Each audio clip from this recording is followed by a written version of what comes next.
E-class of St. Joseph's Academy, class 3rd, subject Social Studies, and the topic we are going to study today is Chapter 4, Gender Sensitivity. I am Anukriti Gupta, your social studies teacher, will be guiding you for today's topic. Students, we are all aware of our genders. So genders are described and they are generally expressed through people's language and etiquette. So in this regard, we can opt out more inclusive language and use words that are all gender neutral. So in this chapter, we are going to study what is gender sensitivity and how genders are changing with the change of time.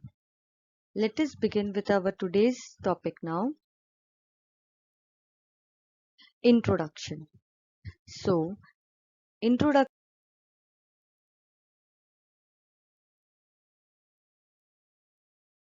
of this topic will be from a question which we have in our mind, that what is gender sensitivity?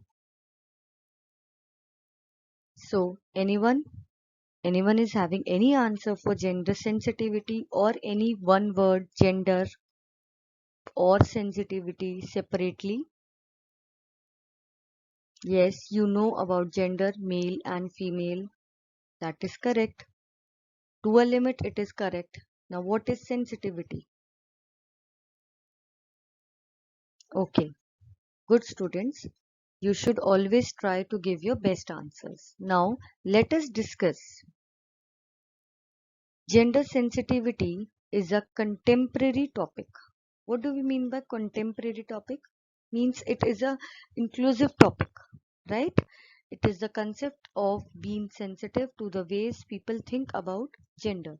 So we should be sensitive about what people think about gender. People think that only males can drive cars, or only males can ride bicycles. Then that is wrong. We should always be equal. How?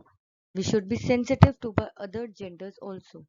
How would your sister or your friend feel if we ask them not to touch our bicycles or cars? They will definitely feel bad.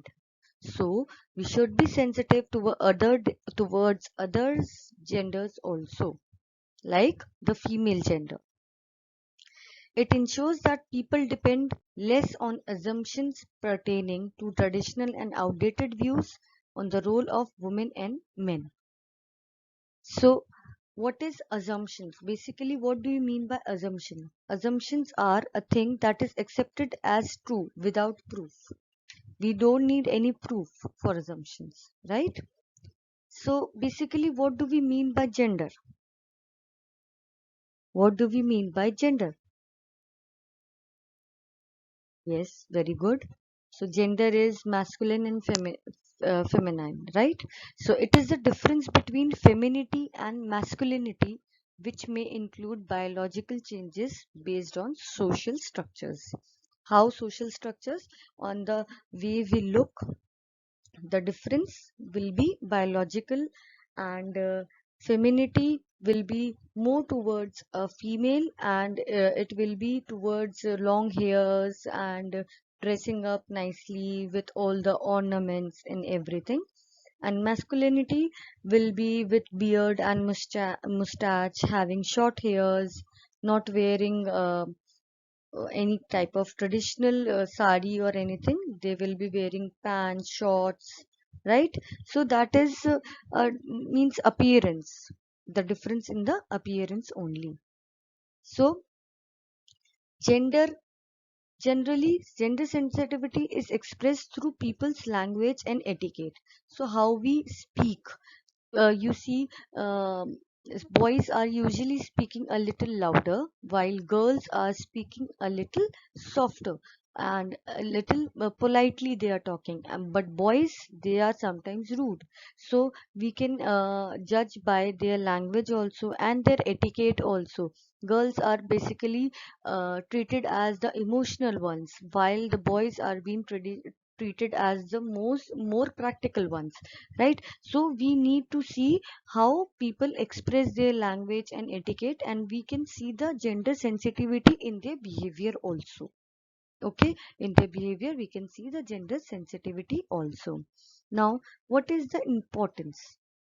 We need to focus on the importance.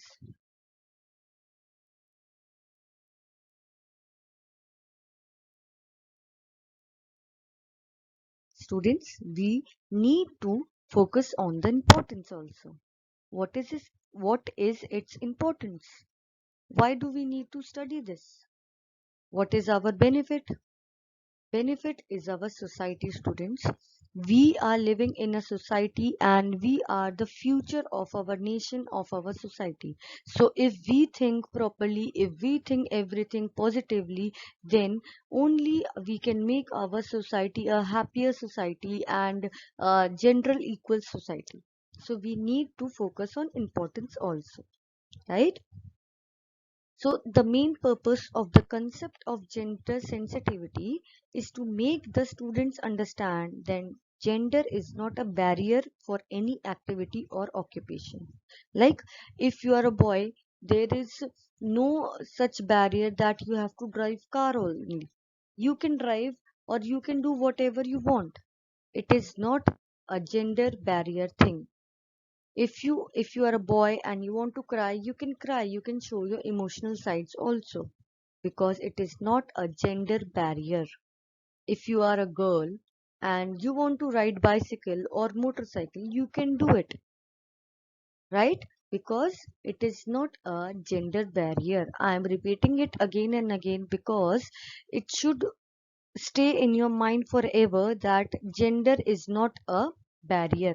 You can do whatever you feel like, whenever you feel like. Be in your limits and do everything whatever you feel like with your parents' permission only. For any activity, for any occupation, if you want to be a teacher, go ahead. If you want to be an engineer, please go ahead. There is no restriction for any gender that an engineer should be a boy and a teacher should be a girl. No such barrier. You see, many of your teachers are males, and many of the engineers in our nation, in our today's world, is a female. So it is not a gender barrier thing. Next up, we have gender equality benefits both women and men. It is beneficial for both, for you also, for as a boy, and for us also as a girl, as it provides them wider options. We have wider options, like we can do anything, you can do anything, and I can, as a teacher, I can drive, I can teach you, I can scold you, and we have every benefit for every gender. No such thing that if I am a girl and if I am doing this thing, then it should be only for me. No, if you are a boy and you want to do this thing, then you will be given the equal opportunity, right? It is gender sensitivity that they, women, have made themselves absolute necessary in every walk of life. Like earlier, what used to happen, boys used to go to office and school and earn money, and they used to study, and girls used to stay at home, and they were not allowed to go to school, they were not allowed to do some work outside home, they were not allowed to earn money. But what now? Women are proving themselves correct and high.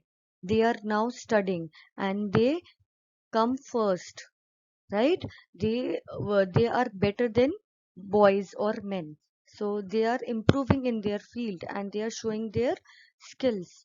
They are earning also. So they have made absolutely necessary mark in their everyday life. And you see many of prime ministers or cricketers or astronauts or anything, players, cricket players, sports persons are now females.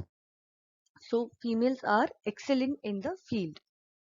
Our constitution clearly says that the citizen, men and women, equally have the right to an adequate means of livelihood. Like what our constitution says, if you are a man or a woman, doesn't matter. If you want to do adequate things for your livelihood, you can do.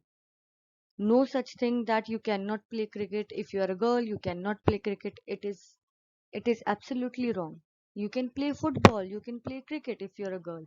If you are a boy and you want to stay at home and cook, if you are interested in cooking or you want to become an artist, you can go ahead.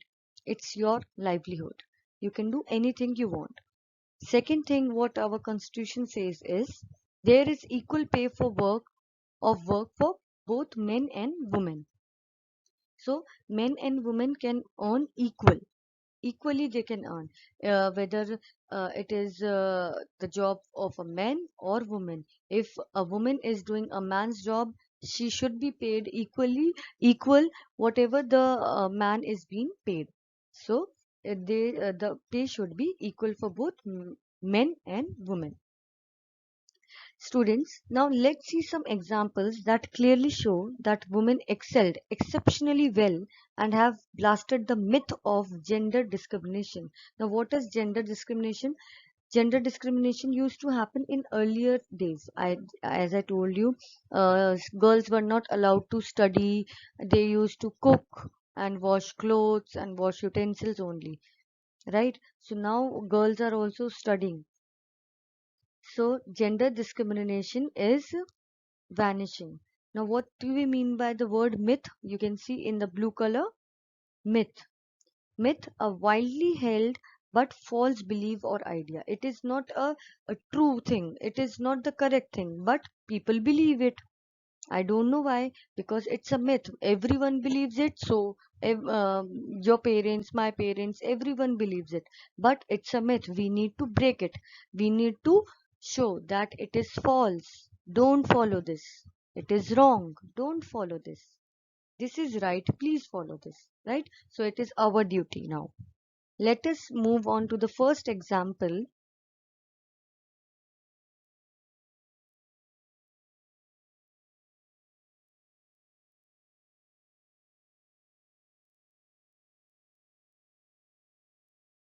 So, students, our first example is Indira Gandhi.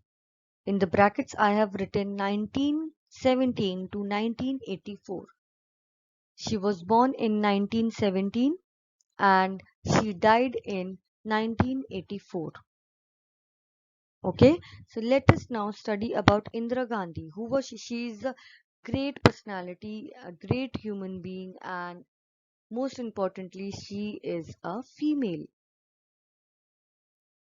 Indira Gandhi was the third Prime Minister of India. See, she broke the myth, she broke the taboo that we cannot study. She studied hard, she worked hard, and she became the third Prime Minister of India.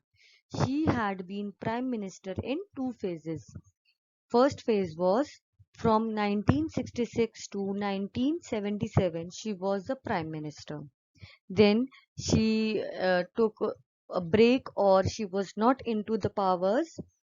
In second phase, he was into the powers from 1980 to 1984. She was awarded the highest civilian award, Bharat Ratna, in 1971. In 1971, she was awarded Bharat Ratna. Bharat Ratna is the highest civilian award. If we are called as civilian are the people who live in that country normally. So it is the highest civilian award. If we are not a freedom fighter, if we are not anything serving the nation, or any government employee, or in any army or anything, We are normal person doing our job, so we are known as civilians. And she took the highest civilian award for herself in 1971. She is the only woman Prime Minister of India to date. Till today, she is the only woman Prime Minister of India. In India, she was the only Prime Minister, woman. Many males came, many great personalities were there, but in women, she was the only one. Are you curious to see her? Let's see how she looks. This is the picture of Indira Gandhi, a great personality with great ideas and visions. Let us now move to the second personality.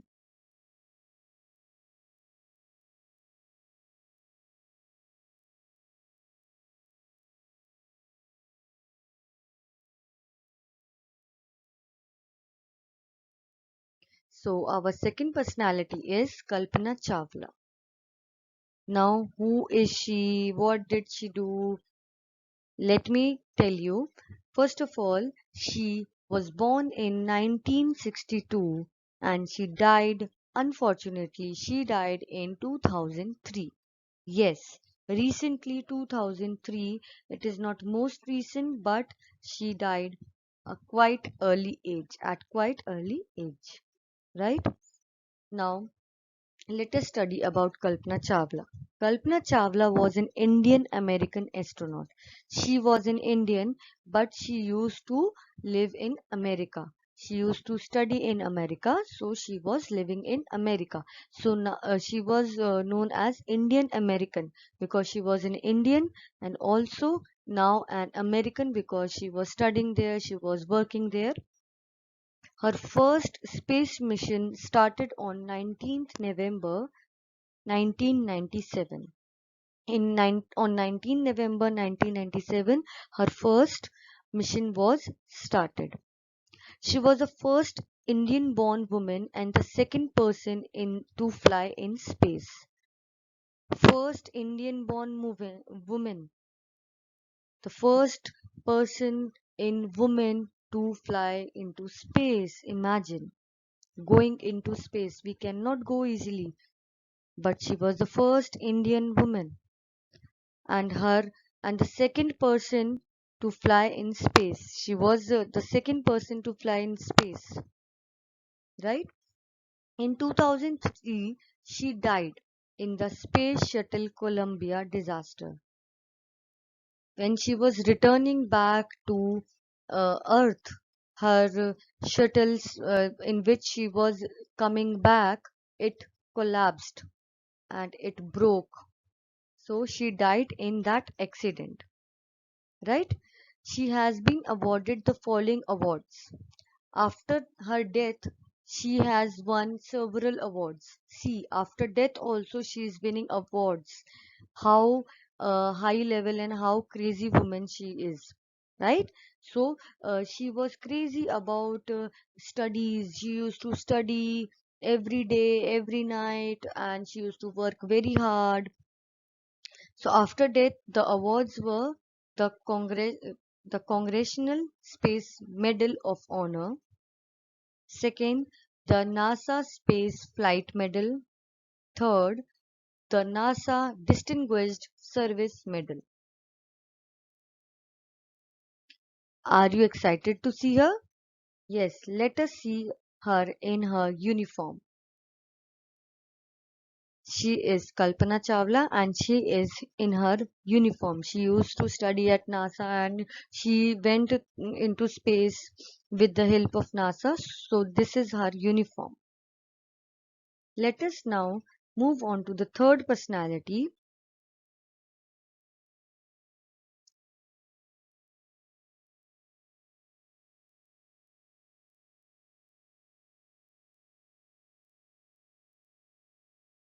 Mithali Raj. She is born in 1982. Now, you might have focused on my words that I just said she is born, like She is our day-to-day hero. We can see, we can see her matches also.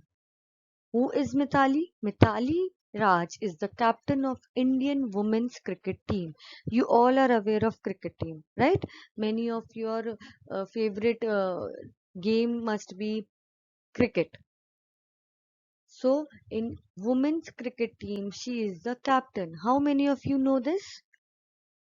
Yes, not many because you all are crazy about men's cricket team. So you must watch women's cricket team as well.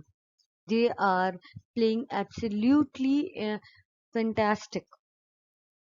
You must be knowing the name of players in men's cricket team like Virat Kohli, MS Dhoni, Harbhajan Singh, and so on. But in women's cricket team, how many of you know the name of the players? No one. So start researching about, means collect the information about these personalities. Okay. Okay. So she is the captain of women's Indian cricket team. She is the second to surpass 5,500 runs in the ODIs, women ODIs, in the matches. She is the second person.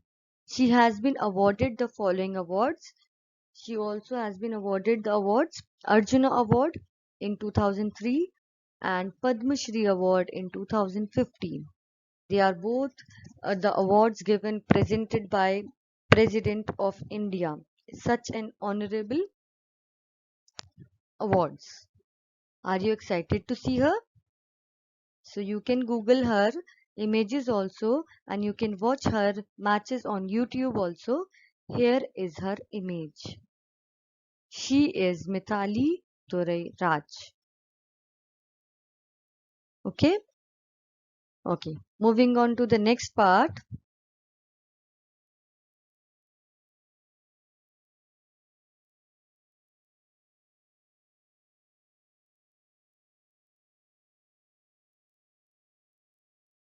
In the next part, we are having your home assignment. Your home assignment is you have to read this chapter and collect information all the personalities we have discussed in the chapter. For today, we have discussed only three personalities. Let me remind you, first is Indira Gandhi, second is Kalpana Chawla, and third is Mithali Raj. So these three personalities, and you can collect the information of these personalities, right? And you have to read the chapter. Thank you, students, for listening to me very carefully. Have a nice day.